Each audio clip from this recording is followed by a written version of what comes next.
in America are first-generation millionaires. Again, immigrants are 4 times as likely to become millionaires in America as are the people who are born here, simply because they come and participate in the great dream. You might say, but Zig, now man, I've worked hard all my life. I've got those qualities. Nothing has happened. Let me tell you a story. Some of you recognize the name Jeff Hostetler. Jeff Hostetler is the starting quarterback for the Oakland Raiders. They're now back in Oakland.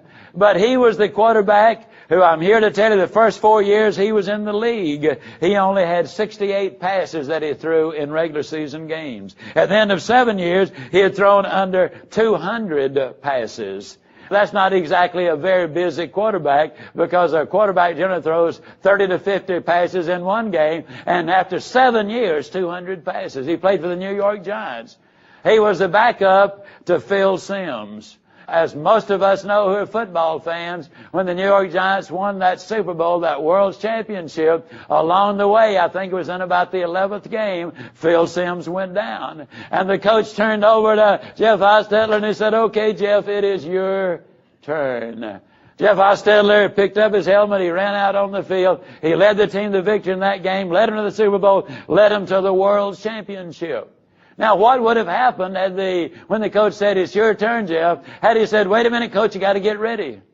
You see, there are a lot of people, maybe if tomorrow when you show up for work, if you're coming to work to say to you, "Okay, it is your turn. We are moving you up," would you be able to say, "I've worked for this all of my life, I'm ready"? Or would you have to say, "Wait a minute, I got to get ready"? What was Jeff Hostetler doing during those 7 years? I can tell you he lifted literally tons and tons of weights, ran thousands of wind sprints, jogged hour after hour developing that endurance. He threw thousands of passes through a moving target or at a moving target. He was at every practice session, every training camp. He was a team player, supportive of his team. He was in on all of the offensive and defensive things. He was learning everything he could. And when the coach said, "It's your turn, Jeff," he was ready. That's what I'm really talking about, getting ready. Since 1989, according to the Wall Street Journal, 15 million new businesses have started. Over half of them by women. They had some things in common. 1, they had the great financial need. 2, they had virtually no skills. 3, they had no money. Virtually all of them started what we call a trust business, meaning you give me the money, then I'll do the work, or I will deliver the goods. There have been few, if any, prosecutions of these women who did not deliver the goods. They had a great need for money, maybe because of a divorce, a husband walked out on them, maybe because of the downsizing or whatever, but they had a great need, and instead of saying, "Poor little me," they rolled up their sleeves and said, "Hey, here's an opportunity for me to do something I have always wanted me to do." They had gotten ready for it, is what I am talking about. You know, it is said that when Cicero spoke, the crowds would stand and cheer. When Demosthenes would speak, the crowds stood and marched. When the call comes for you to march toward the opportunity, toward getting the things in life that you really want, will you be ready, or will you have to say, "Wait a minute"? In an earlier session, I showed you a little diagram. I put this overhead, which is inside of your set of tapes, showing what allegedly appears to be the 16 squares. Then I pointed out that there were not 16 squares there, but in reality, when you look at all of them, there are 30 squares. But the reality is, when you really look at all of them and look at what you cannot see, there are literally hundreds and hundreds and hundreds of squares in it. It's infinity, really. And I think a lot about people. What you see is not necessarily always what is there. Deep down inside, there is that incredible reserve. Motivate us to pull out and draw it. We've been talking about developing the qualities of success. You've already got the seeds. We now need to develop them. I'm going to conclude this tape by simply sharing with you what I shared with you earlier. And that is, I'm going to share with you what the top really is. This time, you probably wonder why I'm repeating it. This time, I'm putting it in the first person present tense. And when I put my name in it, that's where you want to put your name in it. This comes in your set of tapes, so you will have it there and you can do exactly that. I, Zig Ziglar, am at the top because I understand that failure is an event, not a person. That yesterday ended last night, and today is my brand new day. I'm at the top because I've made friends with my past, am focused on the present, and optimistic about my future. I am at the top because I know that success, a win, doesn't make me, and failure, a loss, doesn't break me. I am at the top because I am filled with faith, hope, and love, and live without anger, greed, guilt, envy, or thoughts of revenge. I, Zig Ziglar, am at the top because I am mature enough to delay gratification and shift my focus from my rights to my responsibilities. I am at the top because I know that failure to stand for what is morally right is the prelude to being the victim of what is criminally wrong. I am at the top because I am secure in who I am, so I am at peace with God and in fellowship with man. I am at the top because I have made friends of my adversaries and have gained the love and respect of those who know me best. I, Zig Ziglar, am at the top because I understand that others can give me pleasure, but genuine happiness comes when I do for others. At the top because I am pleasant to the grouch, courteous to the rude, and generous to the needy. I am at the top because I love the unlovable, give hope to the hopeless, friendship to the friendless, and encouragement to the discouraged.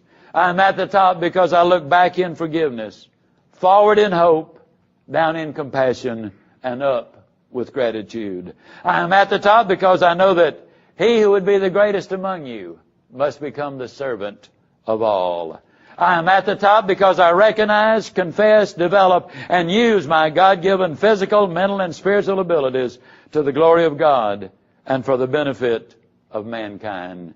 I, Zig Ziglar, will be over the top when I stand in front of the Creator of the universe and he says to me, "Well done, thou good and faithful servant."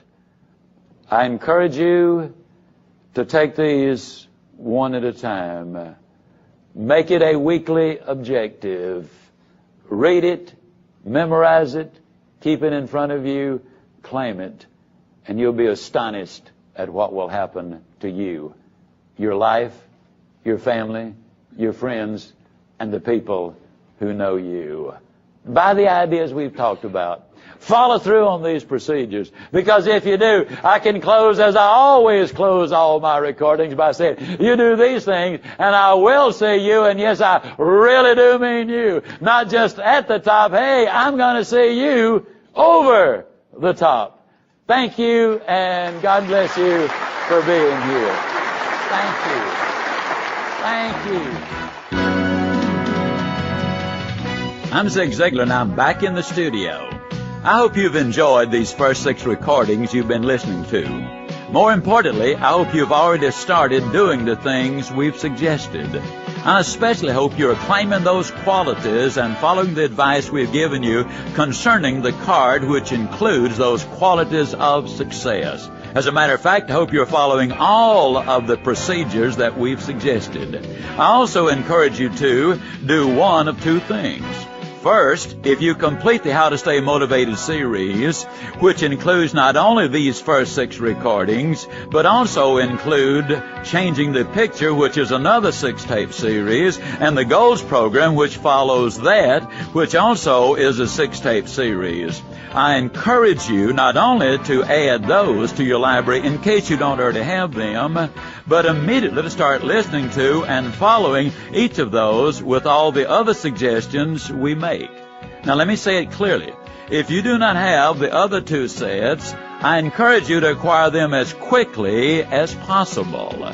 But in the meantime, start listening to this series over and over and over. The reason is very simple. Repetition really is the mother of learning. That makes it the father of action. That really does mean it's the architect of accomplishment.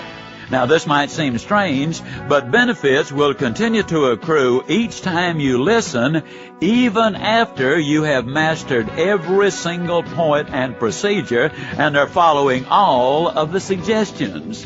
Now, the reason is threefold. First, you're reminded, and as many people say, we don't need to be told, but we do need to be reminded.